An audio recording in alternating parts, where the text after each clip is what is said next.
这是一个关于旅行的故事。道路无法抵达的地方，我们一同乘风而行。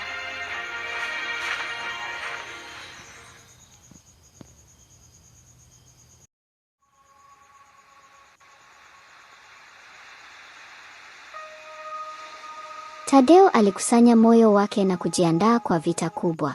Alijua kuwa kile alichokuwa anakutana nacho kilikuwa sio tu mapenzi, bali mapambano ya kimapenzi na nguvu za giza ambazo zilikuwa zikijaribu kumdhibiti. Alijua kuwa lazima apigane ili kuvunja kifungo kilichomfunga. Kwa msaada wa mzee Ali, alianza kujiandaa kisaikolojia na kiroho. Alipewa amri ya kufanya mazoezi ya kipekee ya meditatio na kuwasiliana na nguvu za asili. Alijua kuwa hakuna njia rahisi ya kutoka kwenye kifungo hiki. Ili kuondoa giza lililomzunguka, alihitaji kuungana na nguvu ya ndani ya nafsi yake, pamoja na nguvu za imani za jadi. Mzee Ali alimfundisha Tadeo kuhusu alama za kale, alama ambazo zilikuwa na nguvu ya kumvua mtu kutoka kwa kifungo cha majini. Alijua kuwa Jasmini, jini alililo ndani yake, alikuwa amejiweka wazi kupitia mazoea ya zamani. Sasa ilikuwa ni zamu ya Tadeo kutumia ujanja wa kale kumvua kutoka katika kifungo hicho. Siku moja, Tadeo alikusanya ujasiri wake na alifanya safari ya kutafuta alama hizo. Alienda kwenye mti mkubwa wa miungu, ambapo alikubaliana na mzee Ali kutafuta alama maalum ya kuvunja uchawi. Wakati huo, aliona picha za Jasmini akitembea katika kivuli cha giza. Alikuwa akitembea kwa mwendo wa haraka, akitabasamu kwa upole, lakini Tadeo alijua kuwa tabasamu lake lilikuwa ni la hatari. Nitakufanya kuwa huru, Jasmini, alijisemea mwenyewe kwa hasira na kujiamini. Aliendelea kutafuta alama za kale kwa bidii. Alijua kuwa wakati ulifika, atahitaji kumshinda Jasmini na kuvunja kifungo cha ndoa hii ya mkeka. Hatua moja kwa moja, aligundua alama ya mwisho iliyo katika shingo ya mti wa zamani. Kwa haraka, alikamata alama hiyo kwa mkono wake na kuiweka kwenye shingo yake. Mwili wake ulianza kutetemeka, akahisi nguvu za kiroho zikimwandama. Roho ya majini ilijitokeza kwa nguvu kubwa, na aliona Jasmini akizunguka kwa hasira na ghadhabu. "Huwezi kutoka kwangu," alikurupuka kwa sauti kubwa, ambayo ilijaa umeme na nguvu za uchawi. Tadeo alijua kwamba alikuwa kwenye mapambano ya mwisho. Alikaza moyo na alitumia nguvu za alama za kale. Alijua kuwa sasa alikuwa katika vita ya roho. Vita ambayo ingeamua hatima yake na ya Jasmini. "Nitakuwa huru na wewe pia. Huu ni mwisho wa kifungo chako." Na kwa nguvu ya imani yake, alijikuta akichora alama za kale kwa mwendo wa haraka. Na alama hiyo ilimangaza kwa mwanga mkali. Jasmini alikuwa akipiga kelele kwa uchungu, lakini hakuwa na uwezo wa kushinda nguvu za imani na alama za kale. Ghafla, Jasmini alianguka chini kwa sauti ya maumivu, mwili wake ukijiviringisha kama moto wa kishetani. Mwanga uliongezeka zaidi, na alama za kale zilitawala angavu ya giza, zikimvua Jasmini na kumrudisha kwenye ulimwengu wa majini. Tadeo alianguka chini, akitokwa na jasho, akihisi uchovu mkubwa, lakini moyo wake ulikuwa huru. Aliangalia angani na kuona nyota zikimwangazia. Aliweza kuona sura ya Natalia kwa mbali, akitabasamu kwa furaha. "Nimekufanya huru," alijisemea kwa sauti ya furaha. Hatimaye, Tadeo alikuwa huru kutoka kwa kifungo cha Jasmini. Alijua kuwa sasa alikuwa na nafasi ya kuishi kwa amani, kwa uhuru, na kwa upendo halisi. Lakini alijua kuwa safari yake ya kiroho ilikuwa bado inaendelea. Tadeo alikaa chini kwa muda mrefu, akijaribu kufidia kile alichopitia. Alihisi kama aliishi miaka mingi katika dunia ya majini, na sasa alikuwa amepata uhuru. Walakini alijua kuwa ukombozi wake haukufika kirahisi. Hakuwa na uwezo wa kuficha huzuni na uchungu wa miaka mingi aliyoishi katika kifungo cha majini.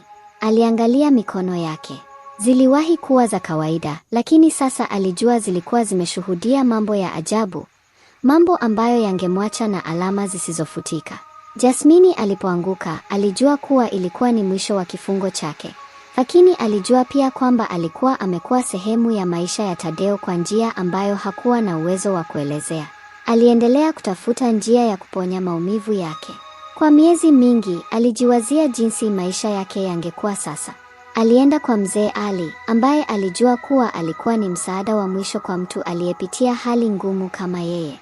Mzee Ali, nashukuru kwa msaada wako, alisema Tadeo akiwa na macho ya kutetereka.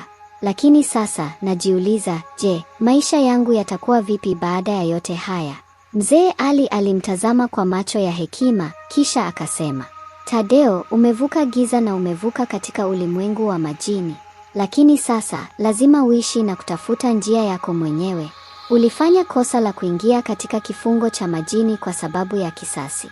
Lakini sasa ni wakati wa kujipata tena. Tafuta msamaha, tafuta upendo, na utembee kwenye njia ya ukweli. Tadeo alielewa maneno ya mzee Ali. Alihitaji kujikubali na kuachana na giza ambalo lilimfunga kwa muda mrefu.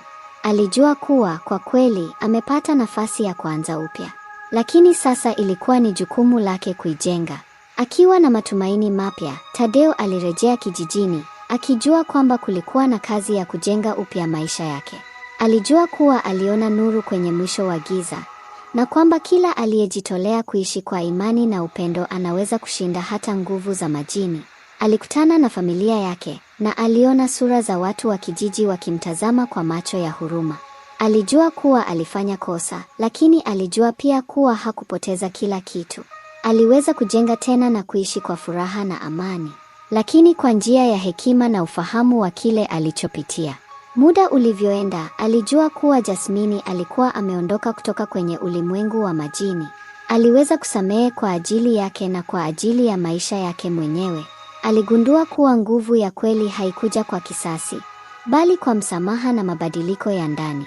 Tadeo alikamilisha mchakato wa kuanza upya maisha yake. Aliweza kujua kwamba hadithi ya Jasmini na kifungo cha ndoa ya mkeka ilikuwa ni sehemu ya mabadiliko ya ndani yaliyokuwa yanamhitaji. Ilikuwa ni kipindi cha mafunzo ya kina kuhusu imani, msamaha, na jinsi ya kujenga upya kutoka kwa maumivu yaliyopita. Alianza safari ya kutafuta utulivu wa kiroho, akajitahidi kuacha mawazo mabaya na kujijenga tena kutoka ndani. Alienda kwa mzee Ali mara kwa mara, akitafuta hekima zaidi.